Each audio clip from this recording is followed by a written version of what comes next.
Assalamualaikum warahmatullahi wabarakatuh.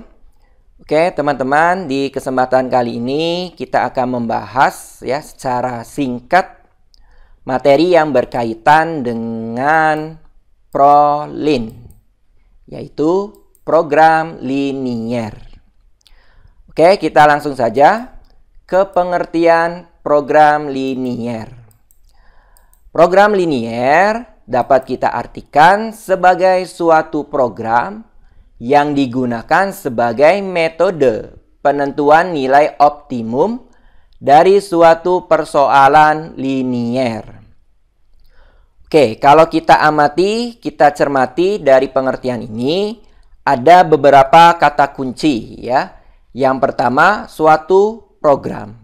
Artinya apa? Model matematika. Kemudian ada juga nilai optimum.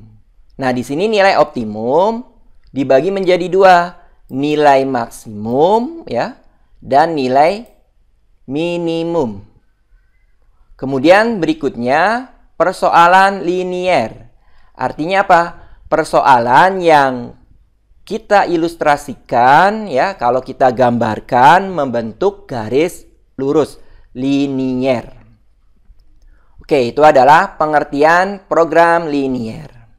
Berikutnya, ciri permasalahan ProLin, program linier. Ada 3 ciri ya secara garis besar.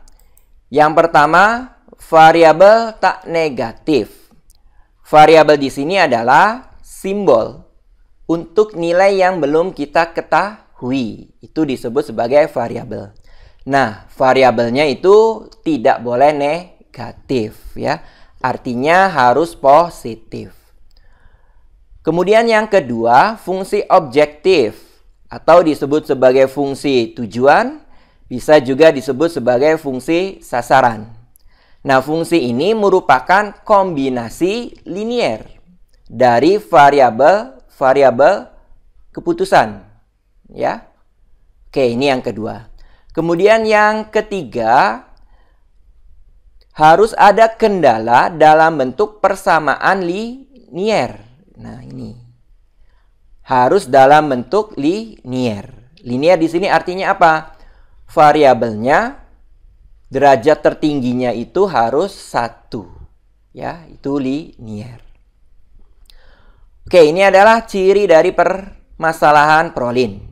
Ya, jadi diingat-ingat saja teman-teman, ada 3. Yang pertama variabel tak negatif, fungsi objektif, dan kendala berbentuk persamaan linier. Persamaan atau pertidaksamaan linier ya. Berikutnya, langkah-langkah ProLin, program linier. Ada 3 langkah di sini ya, secara garis besar. Langkah pertama harus membentuk yang namanya variabel keputusan. Apa itu variabel keputusan? Variabel yang besaran yang harus ditentukan nilainya agar optimalitas yang diinginkan tercapai. Oke, ini adalah variabel keputusan. Nilai yang harus kita cari sehingga nilai optimumnya itu tercapai, baik minimum maupun maksimum. Kemudian yang kedua, harus ada fungsi sasaran, fungsi objektif atau fungsi tujuan. Artinya fungsi yang dioptimalkan yang terkait variabel-variabel keputusan. Jadi fungsi sasaran ini adalah kombinasi linier dari variabel-variabel keputusan. Kemudian yang terakhir, kendala. Kendala di sini berdasarkan keterbatasan sumber daya atau karena kondisi yang harus terpenuhi. Ini kendala ya.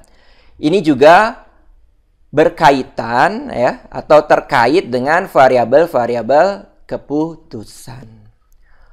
Oke, ini adalah langkah-langkah ProLin. Ada 3. Variabel keputusan harus ada, fungsi sasaran juga harus ada, kendala juga harus ada. Oke? Berikutnya selesai ya. Artinya sudah dibahas semua yang berkaitan dengan pengertian prolin secara sederhana. Mudah-mudahan mudah untuk dipahami dan bermanfaat. Saya akhiri saja. Wassalamualaikum warahmatullahi wabarakatuh.